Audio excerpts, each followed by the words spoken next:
जी नाज़रीन, welcome back. एक दफ़ा फिर आपको खुशामदीद कहते हैं। मेडिकैम खेलो Pakistan HBL PSL 10 powered by me body spray and the Oxford school. मैं हूं आपका मेज़बान डॉक्टर बुलंद इकबाल। मेरे साथ मौजूद है मेरी साथी मेज़बान नसीम हमीद। और ब्रेक पे जाने से पहले हम बात कर रहे थे इंटरनेशनल प्लेयर्स के हवाले से।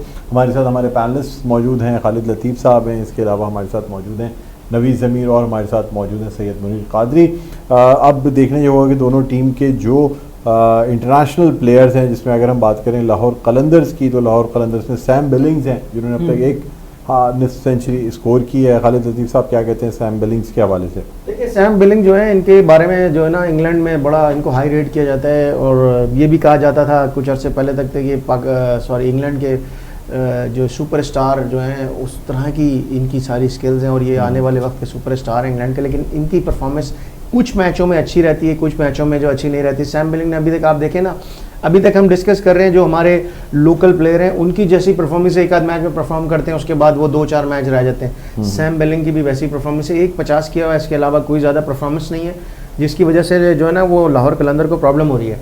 तो इनको चाहिए कि परफॉर्मेंस करें। स्किल्स तो बहुत ज़्यादा हैं, टैलेंटेड भी बहुत हैं, शॉट्स भी बड़ी ज़बरदस्त हैं इनके पास और बड़ा फायरी बैटिंग करते हैं, लेकिन उस तरह की अभी तक इन्होंने कोई ऐसी खास इनिंग नहीं खेली। नवीद ज़मीर साहब, डेरिल मिचेल हैं, डेरिल जोसेफ मिचेल, इनका ताल्लुक न्यूजीलैंड से है। 33 साल के ये हैं और बल्कि अब 34 साल के होने वाले हैं। 341 दिन, तकरीबन 315 दिन, 20-25 दिन रह गए। बैटिंग ऑलराउंडर है, क्या कहेंगे आप? डॉक्टर साहब देखें, फॉरनर्स की टीम में फॉरनर प्लेयर जो भी इस टीम में खेले होते हैं उनकी टीम उन पर काफ़ी तक डिपेंडेंट होती है कि वो एक मैच्योर प्लेयर को लेकर के आते हैं, उसको हाई रेट पे पैसे भी दिए हुए होते हैं, तो उनकी परफॉर्मेंस भी उस लेवल पर दें। अब देखिए हो क्या रहा है कि अभी तक किसी भी फॉरनर प्लेयर्स की ऐसी परफॉर्मेंस हमारे सामने नहीं आ रही जैसी हमें आनी चाहिए, जो उनकी टीम को फेवर मिल सके। तो इस वक्त जो सिचुएशन हम देख रहे हैं, तो मिचेल ने परफॉर्म, देखिए बाज़ दफ़ा ऐसे भी मैच में मैं आपकी बात से इत्तेफाक नहीं करूंगा जिसमें फॉरनर्स ने ही मैच जिताया है। डेविड वार्नर ने कराची को मैच जिताया, विंस ने 100 किया। अगर ये नहीं होते तो मेरे ख्याल में पाकिस्तानी प्लेयर्स तो मैच हरवा देते। मैं आपसे यही तो अर्ज कर रहा हूँ कि देखें, जितने भी फॉरनर्स प्लेयर आ रहे हैं जो जिनको टीम में सेलेक्ट लेकर अपने पास कर रही हैं, उनको डेफिनेटली उनको परफॉर्मेंस चाहिए। डेविड वार्नर की वो परफॉर्मेंस अभी तक रिशाद आपको नेक्स्ट है, बांग्लादेश के रिशाद, ठीक है, और रिशाद ने भी परफॉर्मेंस दिखाई है, ऐसी बात नहीं बोली। देखिए परफॉर्मेंस तो दिखा रहे हैं, मैं ये आपसे नहीं कह रहा। एक होता है टीम पे एक्स्ट्राऑर्डिनरी परफॉर्मेंस, जैसे कि प्लेयर का कद होता है, जैसे कोई प्लेयर की परफॉर्मेंस अपनी टीम मुल्क के लिए करता हुआ रहा था, वही एक्सपेक्टेशन यहाँ पर हम देखिए। वैसे देखा जाए तो PSL में मुनीर कादरी साहब ऐसे तो ऑर्गेनाइजर आपसे जानना चाहूँगा, PSL में इंटरनेशनल प्लेयर्स डालने का मकसद सिर्फ ये होता है कि एक अट्रैक्शन रहे लोगों के लिए और यानी जो हमारे प्लेयर्स हैं उनको इनके साथ मिल के खेलने। अब जैसे मैं अगर बात करूं तो जब हमारे यहाँ, अगर मैं बात करूँ 1980s और 90s की क्रिकेट की, तो वो प्लेयर्स जो कि काउंटी क्रिकेट खेल के आते थे वो कहीं ज़्यादा एक्सपर्ट प्लेयर माने जाते थे उन प्लेयर से जिन्होंने काउंटी खेला ही नहीं होती थी। जैसे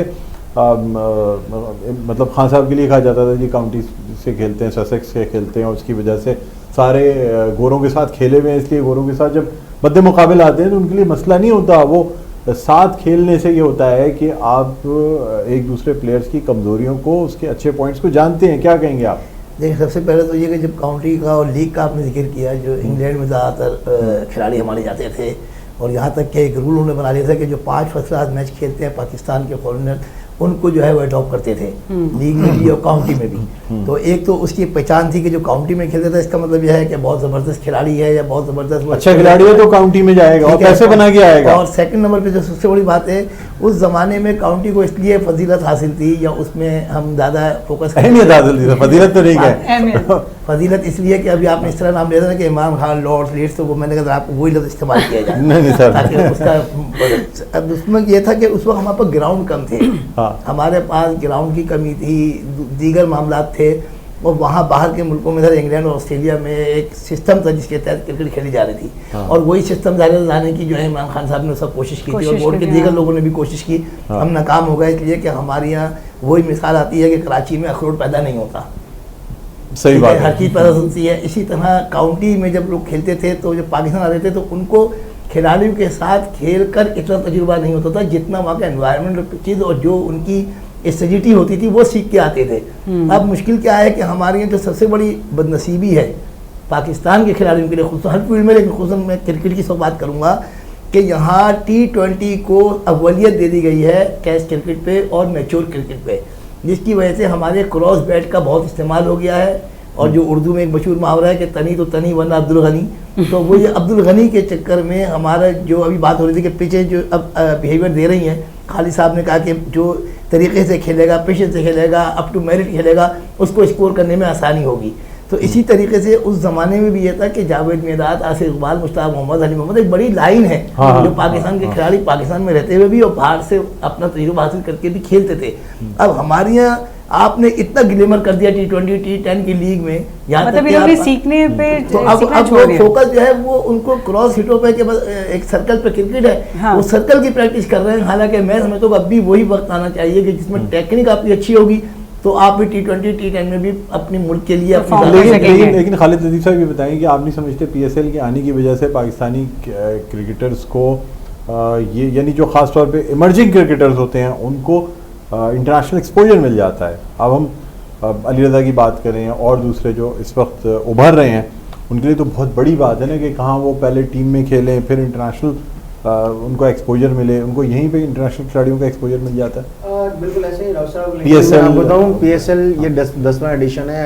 ये जो लीग्स किसी भी आप देखें, हमारे प्रीमियर लीग हमारे पड़ोसी मुल्क में लीग हो रही है, उनकी अगर आप नेशनल टीम उठा के देखें तो उनके पीछे उन्होंने कोई 40 से 50 प्लेयर तैयार कर लिए। हर प्लेयर के 3 ऑल्टरनेट उनके पास मौजूद हैं। और इस वक्त अगर हम देखें कि हमारी जो PSL है वो हम उसको हाई रेट करते हैं, लेकिन बात ये कि हमारे जो यंगस्टर आ रहे हैं उनको तो मौका मिल रहा है, लेकिन पाकिस्तान टीम में कौन स्टे करता है, पाकिस्तान टीम का क्या हाल है? अगर आप ये देखेंगे तो पाकिस्तान लास्ट मिनट सर कुछ फायदा नहीं हो रहा है इससे अभी तक।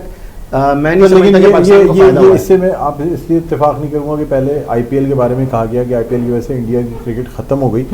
बाद में हमने देखा कि वही टीम जो है वो टूर्नामेंट जीतनी शुरू हो गई और बड़ी अच्छी परफॉर्मेंस हो गई। एक बुरा मैच आया था जिसपे पूरी दुनिया ने IPL को क्रिटिसाइज करना शुरू कर दिया था, लेकिन बात ये IPL भी चल रही है, सब कुछ हो रहा है, बेहतरीन परफॉर्मेंस कैसे कर रहे हैं। अच्छा लास्ट मिनट है सर मैं बस आखिरी आपको बता रहा हूँ, आपके पास आपको इससे फायदा नहीं हो रहा क्योंकि आपकी जो ये टूर्नामेंट हो रहा है इसके ऊपर हम अगले उसमें हम डिस्कस कर लेंगे, लेकिन बात ये कि उनको इससे फायदा हुआ है, आप उससे फायदा नहीं उठा। चलिए जी, आप मुझे बताएं प्रेडिक्शन लाहौर कलंदर के साथ हैं आप या मुल्तान सुल्तान? लाहौर जी। नूरी ज़मीर साहब? सर मैं मुल्तान के साथ जाऊंगा। बस ठीक है, आप बताइए। टॉस जीतेगा? नहीं सर, एक टीम बतानी है ये भाई 5 टॉस जीत के तो दूसरे को बैटिंग दे देते हैं जी। टॉस जो जीतेगा उसकी थिंकिंग अच्छी है, ये गलत है ना। फिर आपको चलें, आप कहते हैं आपकी मोहब्बत में डॉक्टर साहब लाहौर कलंदर। लाहौर कलंदर, आप मुल्तान सुल्तान, मैं कहता हूँ लाहौर कलंदर। आज इसी के साथ प्रोग्राम में इख्तिताम करते हैं आज का। अपना बहुत ख्याल रखिएगा। मुझे बुलंद इकबाल के मेरे साथी मेजबान नसीम अमीद को इजाजत दीजिए। अल्लाह हाफिज।